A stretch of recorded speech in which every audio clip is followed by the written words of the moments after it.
What's good, y'all? And today we'll go over the new Fire Force collaboration. We just got the patch notes and the live stream just wrapped up. So yeah, let's just get straight into it. Let's just start with the units and not the update itself. I'm gonna firstly quickly explain what they do, and after that we'll just kind of go over the update as it is in a whole. So here's the ultimate move of Shinra.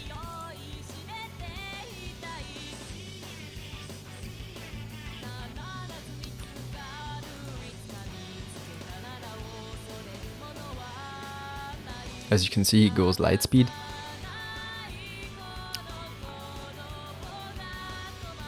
But yeah, just pretty cool ultimate animation. You can see his art right here, also really fitting for his character. But now let's just go over. He's red as I predicted. He's also human as I predicted. His passive also works everywhere. So for each human ally participating in battle, their basic stats increase by 5%, so 15% basic stats, and the hero's damage dealt increases by 10%, so 30% damage dealt for him. He gains Divine Flame for 3 turns at the start of the battle. Divine Flame is HP related stats plus 30% and immune to recovery related stat restriction. So that means basically Infect and anything that's similar to Infect. So Merlin and Escanor's talent actually doesn't work on him anymore. But yeah, so he's already just immune to their talent, which is huge. So when he takes damage from skills during the enemy's turn, the enemy's gonna get an ignite for 3 turns, and at the end of the enemy's turn, he will inflict damage equal to 10% of his max HP on ignited enemies for each ignite for each ignite effect on them, so up to 3 times. So he can at max inflict like 30% of his max HP to them at the end of their turn. So that could be great for breaking Merlin and Escanor shields and stuff like that though. But yeah. He gains Faster Than Light for 2 turns if the hero's max HP falls by 40% or more from one skill use.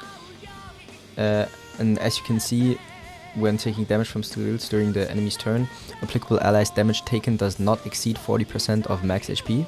Applicable allies being himself, Tamaki, and Sho. So they all have 40% damage cap. Now, if an enemy hits 40% damage cap on him, or if he doesn't get like 40% dealt to him, he's gonna get Faster Than Light, which is additional damage equal to 50% of his diminished HP. So if he misses like 100k health, he will do 50k extra on his skills, and that stakes 2 times. Now if he deals damage while using his AoE, while he has those Faster Than Light buffs, the enemy with the most ignites will get expelled for 1 turn, and all Faster Than Light effects from him will be removed. So expel means kind of the enemy is just going to be excluded from the battle for 1 turn, so he's just going to be gone from the battle, and the enemy will only be able to use 2 cards during that turn. So that's pretty huge, pretty huge. His first skill is Dance Break on Fire. It will inflict combustion damage equal to 500% of attack on 1 enemy. Combustion is 3 times pierce rate, 2 times crit damage increase, and damage dealt plus 150% while Divine Flame is active. So just a pretty solid skill overall. He doesn't have a lot of crit chance in his kit, so I'm interested to see if he's ever gonna have that 2 times crit damage in the actual match, but we'll just see. And he's gonna have the 150% while Divine Flame is active at all times, so yeah. Second skill is Corner. You may know it from the anime. Pretty iconic skill. It inflicts infernal damage equal to 390% of attack on all enemies. I think at level 1 it's 190%, which is really high for an AoE. And it is 2 times crit chance increase, 1.3% more damage dealt for every 1% of the hero's remaining HP, so just like light Escanor. attack plus 80% when using the skill, so kind of like melee Ellie, or I think some characters also have it. And his damage dealt plus 50% for each ignite effect on the target, so that is really strong. And with the enemies getting more ignites the longer the match goes on, they would just like the skill would just go crazy. But yeah, his ultimate is Press of Death, which is basically him going faster than light. His, you know, light speed kick, as I predicted it. He gains 2 faster than light effects for 2 turns, and then he inflicts infernal damage equal to 700% of attack on all enemies. That is his AoE, as we just discussed it. So his ult scaling, of course, his attack is gonna go up from the ultimate. His attack scaling, but that's not pretty significant at all.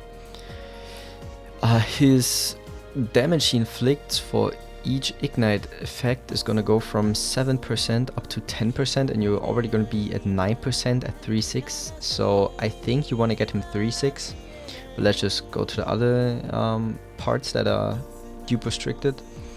His damage cap for applicable allies is 50% at 1-6, which is still pretty nice, I'd say. It probably makes you a lot easier to kill, but he still should be kind of fine without it though, without you having dupes. But yeah. Then it goes to 40% from 2 to 6-6, so pretty dupe friendly, I'd say. And his faster than light, of course, is gonna go down to like 50% because his damage cap is 50%, so it makes sense, and also goes to 40% at 2-6 or higher. So yeah, that just makes sense, but overall not that dupe reliant, to be honest. Yeah, I'm just interested to see how he's gonna play. Now Tamaki, I'm gonna play her old animation as well.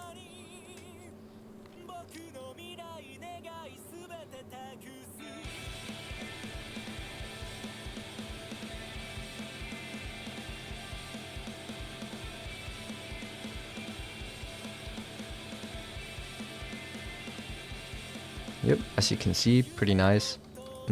She just throws the like huge spirit bomb. Now she's blue and also human. She works in a backline. Nah, that's crazy. She works in a backline? We didn't know that. Nah, that's crazy. I gotta text Dave about that. But yeah, no, that actually makes the team crazy. What the fuck? Yo, nah, that makes it crazy though. What the fuck?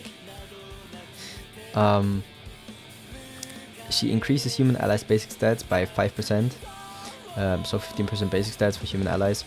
She grants mobility for 1 turn for all your human allies, which is basically 1 evade, so your whole team just can't take damage. It's like dodge food, like automatic dodge food. I don't think it stacks with dodge food, to be honest though, but we'll see.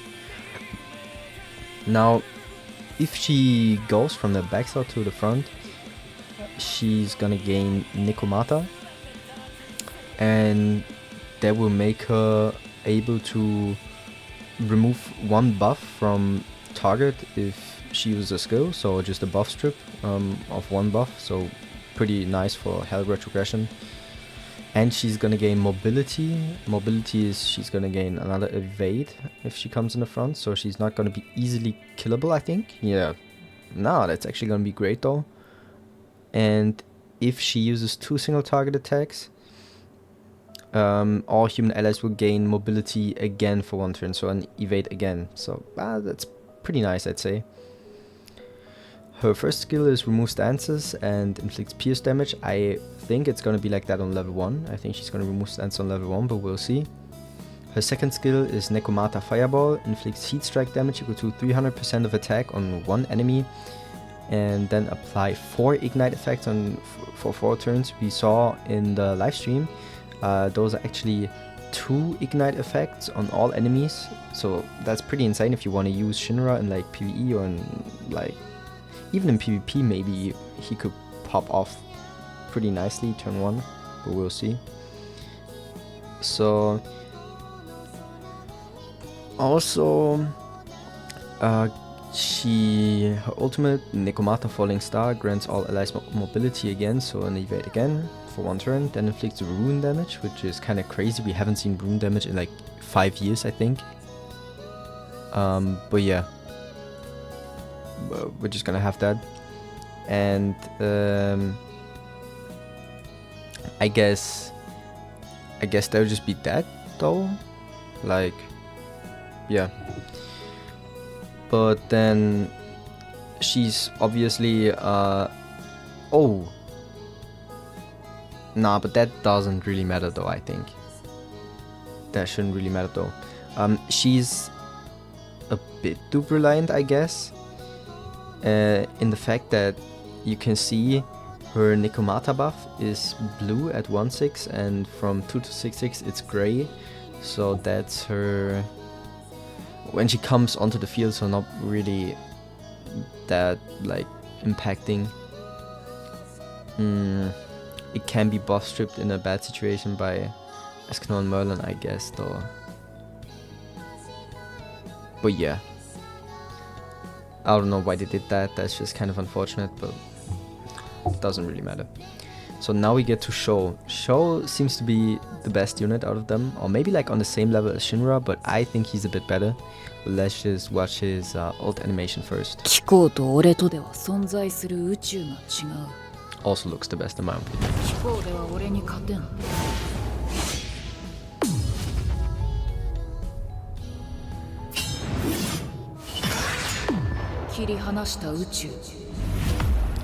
So he does this iconic Savage Universe move. I really like it. His unique is called Temporal Acceleration. It increases all stats of the hero, so from himself by 5% and damage dealt by 10% for each human ally participating in battle. So kind of selfish, 15% all stats, 30% damage that get dealt. So he's a damage dealer with some like mobility, I guess. He gains Cold Snap at the start of the battle and when using skills. Cold Snap is attack related stats plus 15% and damage dealt plus 50%. That can stack 3 times. If he takes damage from an enemy skill while the hero, so while he has Cold Snap or is frozen,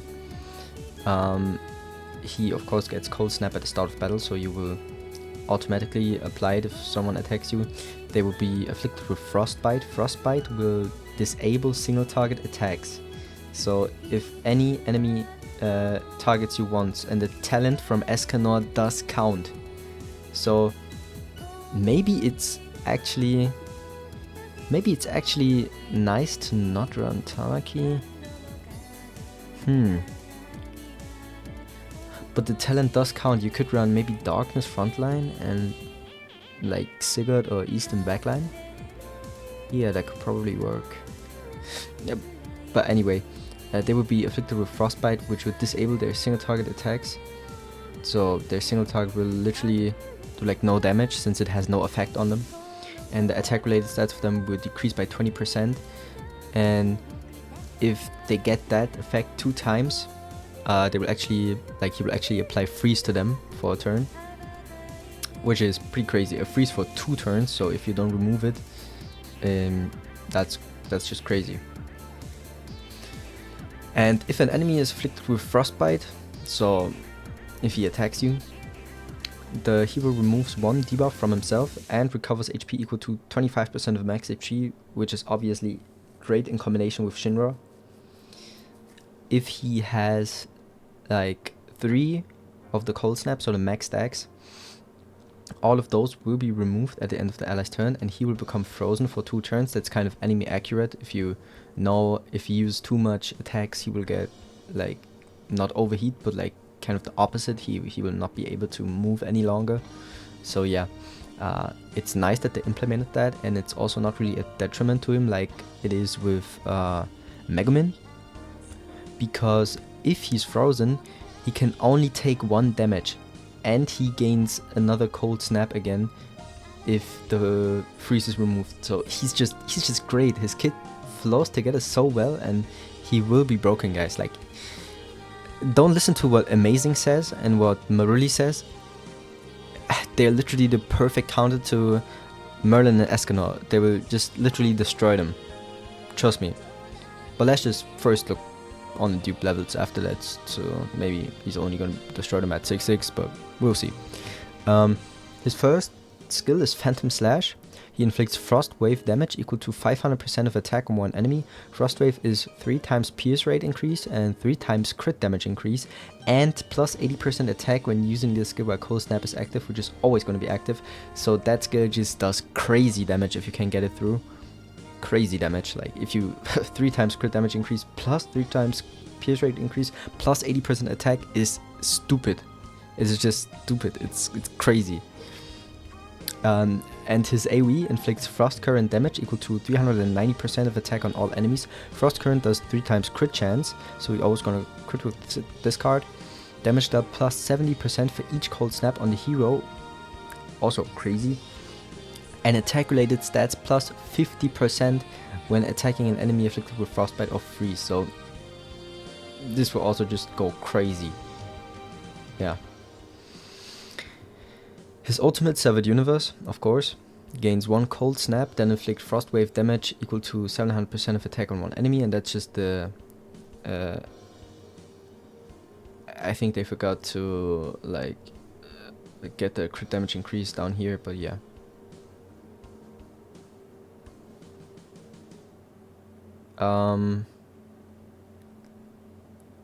I think that gains Cold Snap is the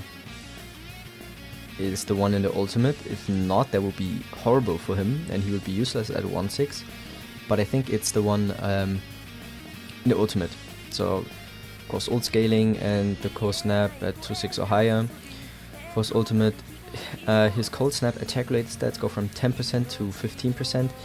I mean, it's not the end of the world. He will have plenty of damage anyways. He will hit damage cap and kill anyone you actually focus with him anyways, so it just doesn't really matter. But 4-6 you almost get the full benefit, so yeah. Recovers 10% of max HP. They kind of cocked him. 15%, they should have made that like 20% at 1-6 and just then slowly went up to 25. But it's 15% on 1-6. I think he still should be kind of tanky and should still live, but we'll see. Maybe it will be pretty bad for him, but we'll see tomorrow. 20% at 3-6 and 4-6 and 25% at 5 and 6-6, so yeah. Now let's look at the banner. Of course, you're gonna have the 3 new units. And the banner looks pretty great, to be honest. For a collab banner, it's actually great. You're gonna have those 3 new characters. You're also gonna have Berserk Melee, which probably many people missed out on because he has only been on his original banner and 1 banner after, I think. Then Gelda, I myself don't even have her because I skipped her and she only was on like 1 banner after, like Tristan's banner or something. Then you have Vorgis, which I personally have, but I know a lot of people will not have. Balder is kind of meh. He could get a relic soon though, I feel like. Then this Diane, I mean, if you don't have it, it's nice. It's nice if you're a new player. Same goes for this list. If you're a new player, she can be useful. If not, then not really. Tyr, if you somehow don't have him, could be nice. Or like wanna 6-6 him and you have his relic. I mean, Gelda is still nice for Demonic Beast. Same goes for Freya, for Nidhogg. Then Tristan, kind of useless, but I guess. Percival, you can still use him as a human backline, even though I wouldn't recommend it, but yeah. And Nanashi, just as a great unknown backline.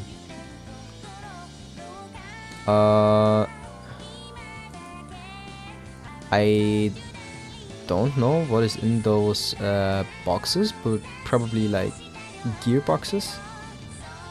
I don't really know though. You get 1 box at 60 penalty, 1 at 180, at 300 of course the guaranteed SSR, and you can, I guess, choose at 600. Here at the top it says it grants you, it gives you 13% HP defense gear, so that's pretty nice. You get just 13% HP defense gear, so not crazy gear, but I guess it's box CC, and if you don't have anything else as a new player, you can definitely use it on your units and it would be a huge increase. But yeah.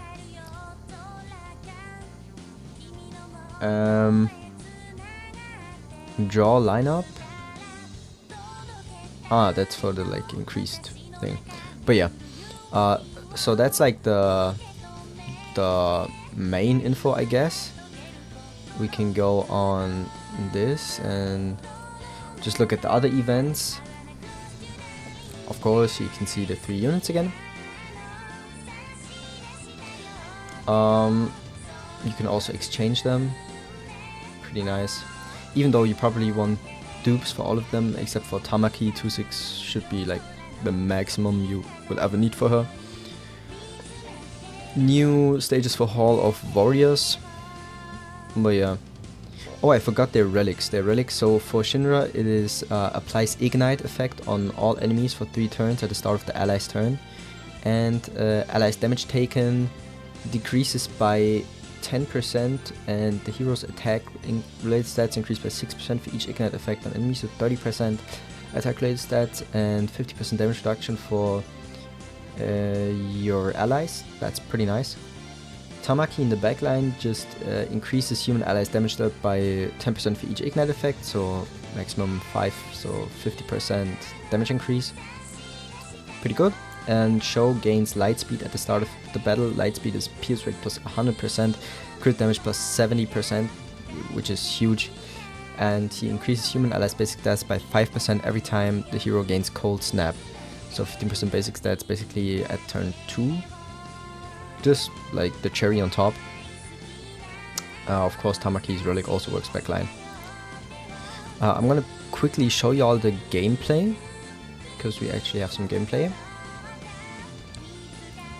You can see they used, I think they used Tamaki backline. Yeah, they probably did. And they used Shinra and Sho frontline with Merlin and Escanor. So,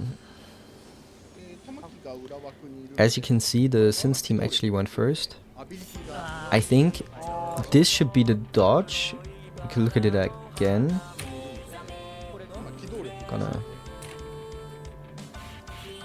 Yeah, I think the white buff on them, this one, should be the dodge.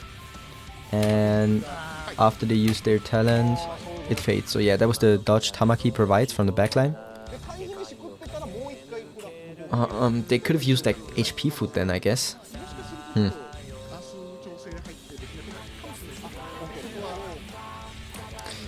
Barn's attack does damage cap, as you can see, so Shinra will gain 1 stack of the speed of light, or like faster than light speed, whatever it's called. Sho also healed a lot. He basically healed to full, but you're not gonna have that at 1/6, so we'll see how that goes. Yeah, Shinra also Tamiya Link and 30% HP related stats, so he's pretty fine. You see Sho healed again, almost back to full, so he's just completely fine. And Shinra, yeah, Shinra has the whatever it's called, the 2 stacks of his fast and light speed, and Sho, like, he attacked Sho 2 times, so he's gonna get frozen. Because each time he attacked him, he got the, you know what it's called, effect. I don't remember, but you know.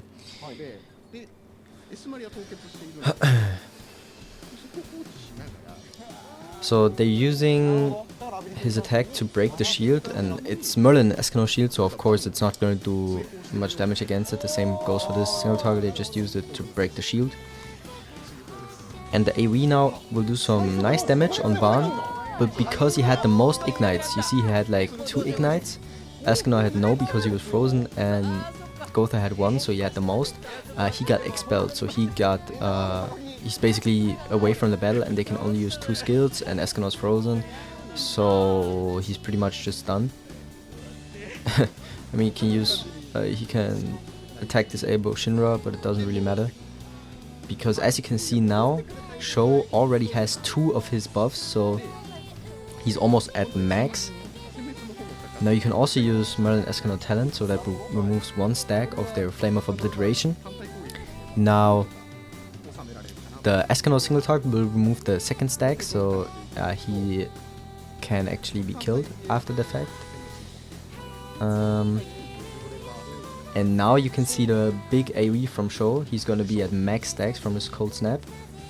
And bam, it just did 2 million. So yeah, that's crazy. Also 190% multiplier on rank 1 AoE, crazy. Level 1 by the way, still level 1. Yeah, so now Sho's frozen, but he can only take 1 damage.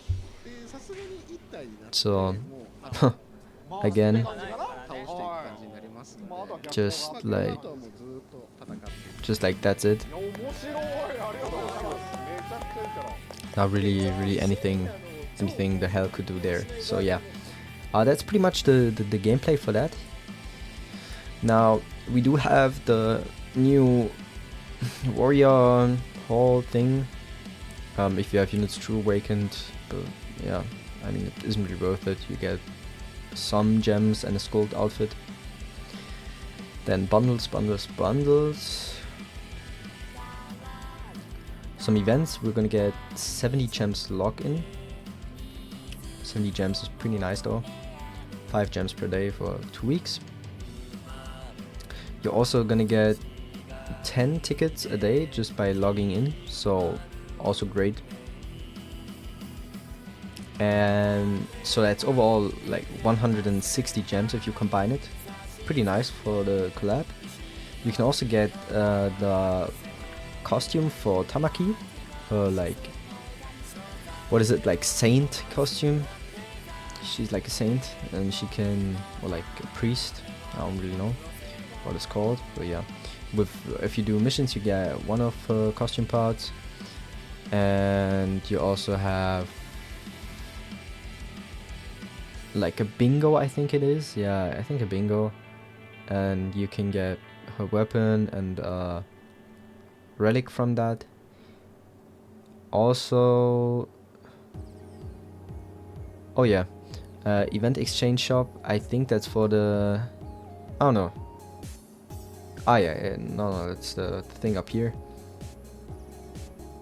No, it isn't, I'm tripping. I think that's for like something else though. Event boss battle, but not really, since this is the event boss exchange thing. We get a free Merlin Escanor outfit, pretty cool. You also get the thing here free.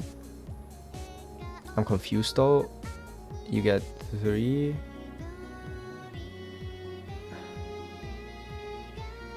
get 3 free. 3 free weapons, I guess. I don't know. But yeah, Show and all, you know, Show as an event boss, and you can exchange these things. So that here's the 3rd relic, I guess. Relic and things. PvP, hero draft, I guess. I'm not gonna play it much though. Then you can buy costumes. This one is the one from like the 2nd season, I think, when he went crazy on the 4th company's commander. You can buy it with diamonds, so pretty cool. For sure, you can buy his like wedding outfit, which I think is pretty weird since he's like 14. But yeah, I may go like break my free-to-play bond thing, since it's Fire Force and I love Fire Force. But yeah, you can see their outfits. I don't like this one. This one seems pretty nice. There's obviously cannon, so it's cool. Those two, I mean, kind of Guna outfits, but the right one seems okay. The left one is just, I don't know. This one also seems nice. This one seems a bit too like childish. I mean, he is a child, but it seems not that serious though. But yeah,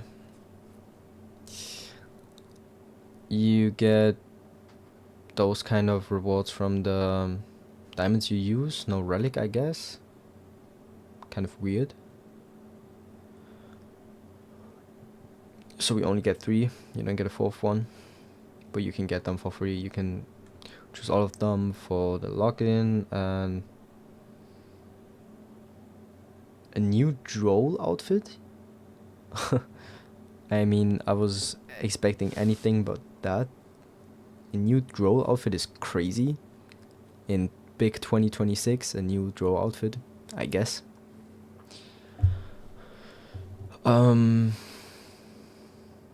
Yeah. Event shop. Hawk Pass outfit for droll, I guess. This one. Some system updates for returning people. Oh, if you return, you can also like try the new festivals out and get some gems. I guess that's nice. Also some new missions. They just basically made it a lot better for new players. Also some new hero emotions, if you want to take screenshots or whatever. There's a recommended AI, so now you don't have to click through people until you get a good AI. So now you can just invite recommended AI, and that's just gonna be it. And some more knighthood improvements. I'm not gonna go over them. Recommended team formation feature in PvE content. That's pretty cool. Only in knighthood boss battle and event boss battle though. Who really cares?